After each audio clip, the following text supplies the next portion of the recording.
parlons des hôpitaux d'exercice et ne parlons plus d'hôpitaux de proximité. Ça évite les confusions.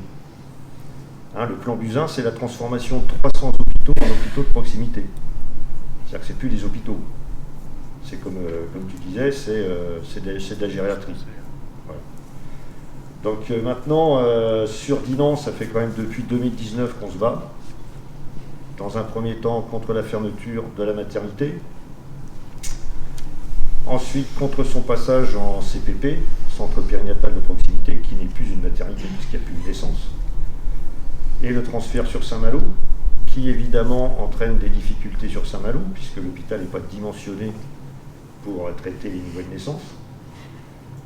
Et une des autres difficultés, moi je pense que c'est, il n'y a pas que Dinan dans l'affaire. Alors il y a l'hôpital de Dinan, effectivement, avec la question de plateau technique, mais l'hôpital de Saint-Malo est également attaqué avec le plateau technique. Il n'y aura plus l'hôpital à Saint-Malo. Ce sera comme à Dinan. Il y aura un plateau technique hors les murs, Saint-Jouan-des-Guérets probablement, mais ce ne sera plus à Saint-Malo.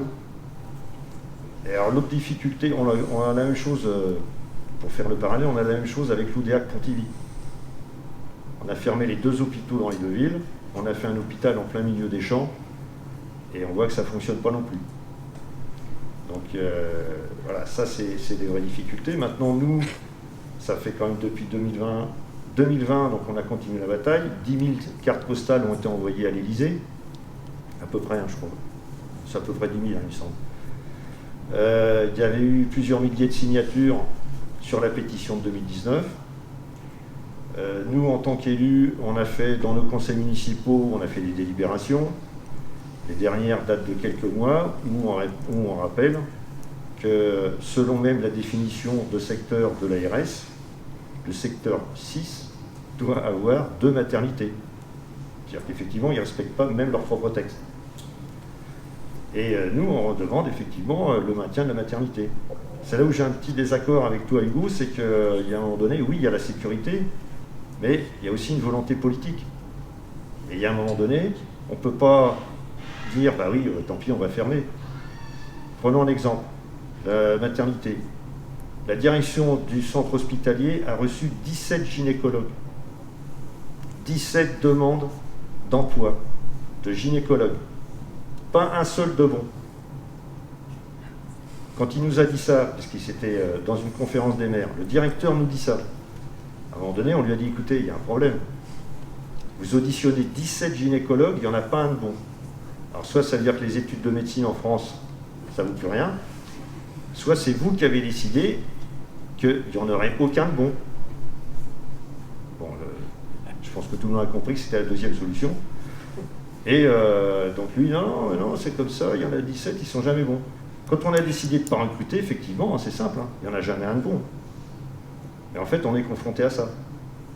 Et comme vous le disiez, effectivement, la catastrophe, oui, on l'a vu venir. Ça fait depuis 1970 qu'on a mis en place, les années 70, qu'on a mis en place le numerus clausus. Il fallait s'en douter à un moment donné qu'à force de fermer le robinet, l'eau n'allait plus couler. Quand, en tant qu'élu, on a des réunions avec l'ordre des médecins, à chaque fois qu'on aborde la question de la suppression du numerus clausus, c'est les hurlements des représentants de l'ordre des médecins. On peut pas, sauf que maintenant on n'a plus de médecins. Et l'autre aussi, ce que vous disiez bien, c'est le conseil d'administration est devenu un simple conseil de surveillance. Et la prochaine étape, c'est que c'est même pas un conseil de surveillance, ça va finir sur une instance départementale où tous les maires qui ont un hôpital dans leur commune ne seront même pas représentés. Parce que même pour eux, ça c'est trop encore. C'est encore trop de résistance. Donc ils veulent aller encore au-dessus. Donc on le voit dans le département, vous étiez à Guingamp il n'y a pas très longtemps, j'ai bien compris, c'est M. Rossetti, le même, qui fait exactement le même copier-coller sur l'hôpital de Guingamp, parce que pour eux, de toute façon, les projets sont les mêmes. Il faut mettre en place le plan Buzyn, donc quel que soit l'endroit où ils arrivent, la maternité c'est en trop, les urgences c'est en trop, etc. Alors maintenant la question c'est, la discussion qu'on a c'est qu'est-ce qu'on fait? Je pense que sur Dinan, on l'a évoqué dans plusieurs réunions, Je pense qu'à un moment donné, la question se pose quand même de monter à Paris. On a envoyé presque 10 000 cartes. On n'a pas la réponse qu'on veut. Comment on organise cette montée-là?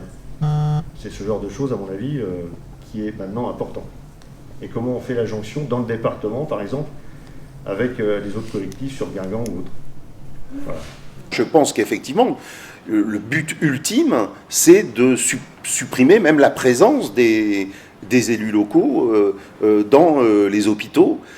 Sauf que moi, alors, note optimiste, parce que quand même, je ne crois pas qu'on peut dépolitiser l'hôpital. L'hôpital, il est au cœur de notre pacte républicain. Dans les cahiers de doléances qu'on a pu voir, hein, parce qu'il paraît qu'on aurait dû avoir une recension des Gilets jaunes, figurait toujours en tête des doléances l'hôpital. Alors, effectivement, je ne devrais pas employer hôpital de proximité. Alors, comment on peut dire un hôpital... bon, vous avez dit quoi? Je ne sais plus. De plein exercice, mais ça m'embête un peu aussi, cette expression, parce que ça voudrait dire que chaque hôpital devrait tout faire. Et ça, je pense que c'est pas possible. Voilà. Même en 1958, quand on fait les ordonnances de Bray, même eux, ils savent qu'on ne peut pas mettre un CHU à Dinan, à Saint-Malo. C'est pas possible. Vous voyez, ça n'est pas possible. Juste la remarque sur le numerus clausus, parce que ça, c'est un truc que je dis tout le temps, parce que c'est vraiment énervant. Moi, quand j'entends les syndicats de médecins libéraux chouiner sur les déserts médicaux, mon sang ne fait qu'un tour. Parce que la gestion malthusienne de la démographie médicale a été voulue par les syndicats de médecins libéraux. Alors, je dis souvent, je résume le propos, selon leur logique, vous savez, on était après 68, on avait ouvert les vannes des facs de médecine, et puis les médecins qui exerçaient en ville, ils se sont dit, mais ils vont se déverser dans les années 80, et ils vont dire, plus de médecins, plus de concurrents, moins de revenus. Donc, ils se sont dit, il faut arrêter, et il faut casser ça. Donc, il y a eu 2 numerus clausus, un instauré en 72, l'autre en 77, et il a été resserré.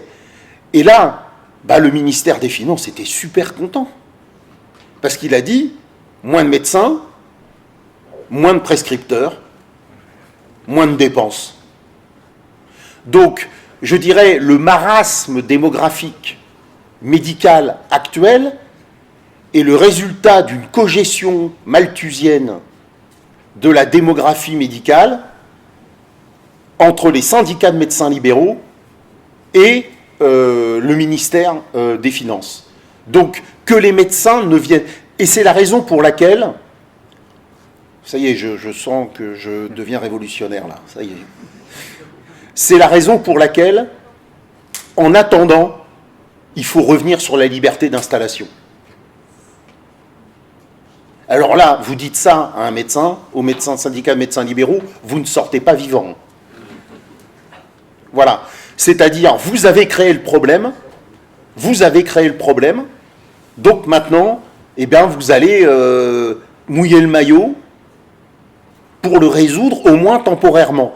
Et puis après, on reverra, vous voyez, un truc tout simple qui serait à faire. Je dis souvent, les médecins, et surtout les spécialistes, sont héliotropes et gérontophiles. Héliotropes, ils aiment le soleil, comme les tournesols. Gérontophiles, ils aiment les vieux. Et donc, vous avez une espèce de surdensité médicale en région PACA. Alors, rassurez-vous, ils arrivent. Parce qu'avec le réchauffement climatique, ils vont venir en Bretagne. Donc, ça va régler votre problème. Vous voyez? Bon. Mais voyez, un conventionnement sélectif. Un conventionnement sélectif. Quand un médecin dit « je m'installe dans une zone où il y a assez de médecins », étant donné la pénurie globale, bon ben, vous faites ça, eh bien, vos patients ne sont pas pris en charge par la sécurité sociale. Ça, c'est tout simple à faire. Voilà. Et donc, parce que je trouve qu'il se retire un peu, et là, maintenant, il crie après l'État, ouais, les déserts médicaux, tout ça, ça a été mal géré, faisant oublier leurs responsabilités dans cette affaire. Voilà. Donc, une des voies pour résoudre les urgences du système de santé, à mon avis, c'est le conventionnement sélectif.